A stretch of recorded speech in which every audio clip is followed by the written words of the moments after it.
So let's get into the individual drug characteristics. So we'll start off with our alpha 2 adrenergic agonists. Once again, these are supportive treatments. They don't treat the condition itself, but help to mitigate some of the symptoms associated with opioid withdrawal. So we have clonidine, also referred to as catapress, and lofexidine or Lucemyra. Now, Lucemyra is the newer product that's been out for like 7-ish years, and it is FDA approved for mitigation of opioid withdrawal, where clonidine is not, but has very similar effects and is often used. The dosing listed here kind of gives you an idea of what we will utilize, and it's really based on the symptoms that they're experiencing. So the clonidine usually starts at 0.1 milligrams up to 3 times a day and can be titrated up based on response and need, right? Lofexidine has a more specific recommended schedule for management. So 4 times daily dosing, and then this kind of taper that happens over time. Lofexidine specifically does have some recommendations for dose reduction and hepatic impairment to be aware of, but there's some flexibility in these dosing recommendations based on the individual. From a pharmacokinetic perspective, they're actually fairly similar. In individuals that have severe renal impairment, you will see a prolongation of the half-life of clonidine, but a lot of times we're doing more of a symptom-triggered type of intervention with the clonidine anyways. From a tolerability perspective, these products have antihypertensive effects, a little bit more so with clonidine than with Lucemyra or lofexidine. But if someone is already normotensive or maybe even slightly hypotensive, we do need to watch out for that. It also can decrease the heart rate, so there can be a risk of bradycardia. The most common thing people will complain about being bothered by with these products is things like dry mouth or xerostomia. We also do have some level of risk of QT interval prolongation, so EKG monitoring as appropriate. And if we are using these products consistently for several days to weeks, then discontinuing suddenly can cause tachyphylaxis, which can cause rebound hypertension and increase in heart rate. So the gradual taper, kind of like what's recommended in the lofexidine dosing, can be helpful with that. Because of its sedative properties, particularly with clonidine, just increased monitoring with other CNS depressants. And lofexidine is metabolized by cytochrome P452D6, so it can be impacted by drug interactions with that cytochrome P450 enzyme. Now looking at our combination buprenorphine naloxone products, so we have Zubsolv and Suboxone. Suboxone has a sublingual plus a buccal film, or the film can be given buccally, that are indicated for opioid dependence. So typical dosing is with the induction phase kind of dosing, where you initiate following a mild to moderate withdrawal presentation and confirmation of opioid use. We'll often go for like 2 milligram increments and increase based on response and withdrawal symptoms. Okay.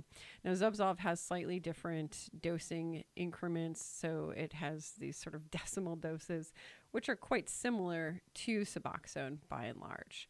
So when we're thinking about pharmacokinetics, we'll talk about it a little bit more in detail with the buprenorphine solo product.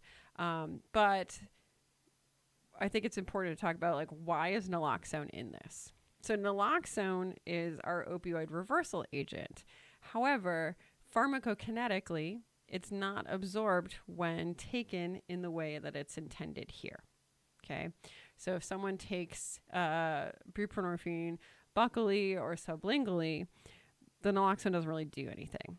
However, if they inject it or insufflate, snort it, then it will be absorbed into the bloodstream and will block opioid receptors.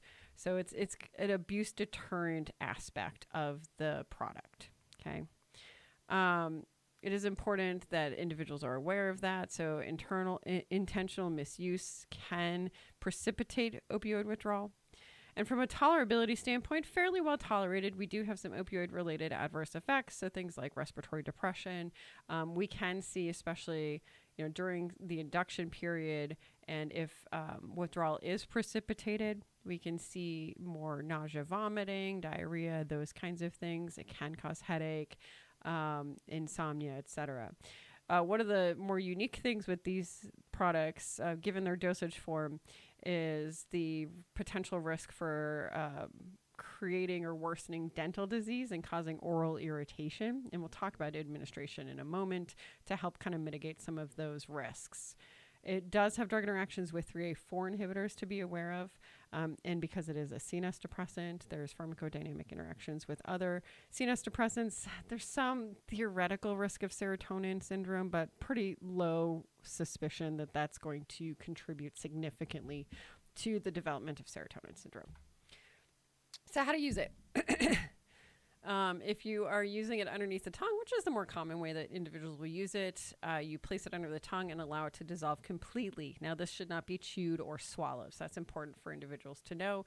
I have had people use them inappropriately, either due to lack of education or misunderstanding.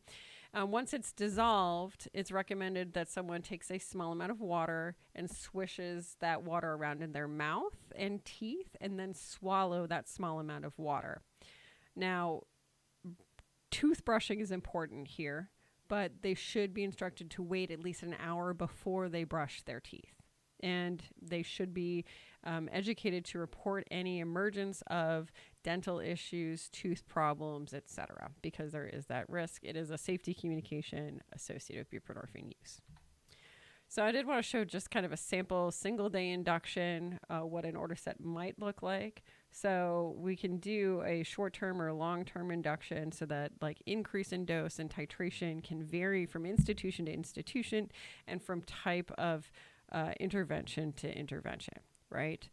So things that we take into consideration is how severe their withdrawal might look when they present. So we may start with a higher dose in those cases, but typically you would give a 4 milligram dose when the withdrawal scale score for us, it's 8 or more, okay? And then you would assess again in 2 hours and redose as appropriate. So if their scale score is still elevated above 8, or 8 or above, I should say, you would give another dose. Then you would use that total dose from, the previous day to kind of set the standard for their dosing the next day. Okay. So this is a way to get someone on an appropriate dose fairly quickly. Now we do have multi-day inductions that are going to use lower doses, a little bit slower increase. So it's not a black and white, like everyone gets the same thing, but this is an example of what it would look like. Now looking at our buprenorphine solo products, we do have a sublingual product that is buprenorphine by itself. Not as often used in the community because of the theoretical potential benefit of having naloxone as the abuse deterrent. Of course, if someone has an allergy or contraindication to naloxone, then we may use the buprenorphine solo product, the Subutex by itself. Historically, we would use the buprenorphine solo product in pregnancy. A lot of people still do that just because of the theoretical risk of inducing withdrawal in the fetus if you use a naloxone product. We also have these longer acting products. So we have Sublocade, Probufine, and Brixadi. There are a couple other buprenorphine products that aren't covered in this material. So Belbuca and Buprenex, as well as Butrans, because they're not indicated for opioid use disorder. They're used more in the pain field. Okay. There are slightly different use criteria for the long acting. So some of them are a bit more specific in their requirements. For example, the Probufine, which is the implant, is recommended for individuals who are taking 8 milligrams or less of the buprenorphine for 3 months or more. So you wouldn't use this shortly after initiating someone on buprenorphine. The Sublocade long-acting injectable is more flexible in terms of when and how to initiate the Sublocade. Brixadi also pretty flexible, but the Probufine is more specific. Okay. Now, the Probufine is the longest acting. It is this implant that is like surgically inserted and removed essentially every 6 months. Okay. While the other two have injection dosing between every month to, with the Brixadi, there's a shorter term injection that's available as well. From a kinetic perspective, the half-life is more than a day. Now, things to be considerate of: if someone has hepatic dysfunction, they may be more susceptible to accumulation, and to monitor for that as well. And then there are some boxed warnings. So for Sublocade, they have a registration associated with it, and the product is instructed not to be given intravenously. For Probufine, because it's an implant, there is education on the risk of the implants basically like migrating or coming out. There's also education on potential risk for nerve damage. And then Brixadi similarly has the don't give it intravenously warning associated with it. Other things to take into consideration: we have very similar adverse effects profile than with the buprenorphine naloxone products, which makes sense because the naloxone's not really adding anything, right? In the formulation that it's being provided in, it's not going to have really much activity. Okay. Now, looking at methadone and naltrexone, these are less often used for opioid use disorder, but still totally appropriate to consider. So methadone is a product that has been around for a very long time, and can get a little bit tricky. As of right now, use of methadone for opioid use disorder still has restrictions in terms of it being only able to be provided for that indication by certified treatment centers. Okay, there are exceptions if someone is continuing treatment in an inpatient setting, or if we're inducing them in an inpatient setting. But as of right now, as of this lecture, methadone still needs to be dispensed for opioid use disorder, not for pain, but for opioid use disorder at certified treatment centers. And that really restricts its availability and utilization, because especially early in treatment, individuals will likely have to go essentially every weekday morning to obtain their dose, right? And that can be pretty challenging. Typically, methadone for opioid use disorder is provided in a liquid solution. So we have things like the methadose, and is given every day. Okay. Now, one of the challenges with methadone is it does have fairly variable pharmacokinetics. So if you see the half-life 8 to 59 hours, that's a pretty big variety, right? And it can be influenced by things like an individual's liver and kidney function. So titration should be a little bit slower, a little bit more cautious in individuals who have hepatic or renal dysfunction. I mean, it has this boxed warning because of this variable and potentially very long half-life. It can accumulate over time and cause unintentional toxicity, right? So kind of this unintentional cumulative overdose effect. So cardiac and respiratory related deaths can occur, and we have to be cautious about the titration and monitoring of it. It also has that risk for QT interval prolongation. So EKG monitoring is recommended during use of methadone. The recommendation per the boxed warnings, these are all part of the boxed warning, is to be cautious about using it in the indication of pain, because there's other products that are available that have a little bit less risk associated with them. Adverse effects make sense. Opioid related, right? Low blood pressure, respiratory depression, sedation, constipation. Okay. The other challenge too is its risk of drug interactions. So it does interact with 3A4 inhibitors.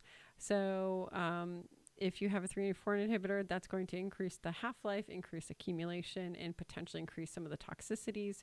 We also want to be aware if someone's on additional products that are known to have the potential to prolong the QT interval, and monitor appropriately there. There is interaction with monoamine oxidase inhibitors, because this does have some non-opioid activity that can interact and potentially cause things like serotonin syndrome with monoamine oxidase inhibitors. Fairly rare, but something we do monitor for and use with caution in that combination.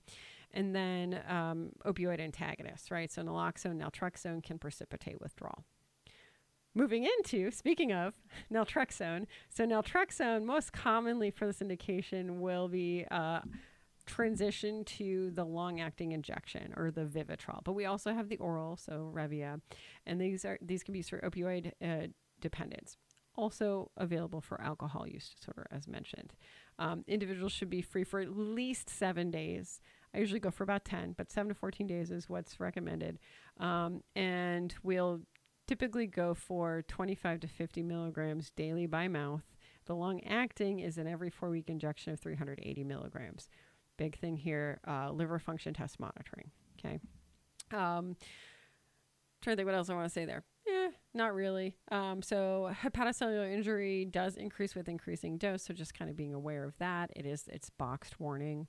We will sometimes see things like our LFT elevations, but also CPK elevations and injection site reactions. Drug interactions are with opioids because of its antagonistic effect. But that's our products. Those are our products that are available for opioid use disorder.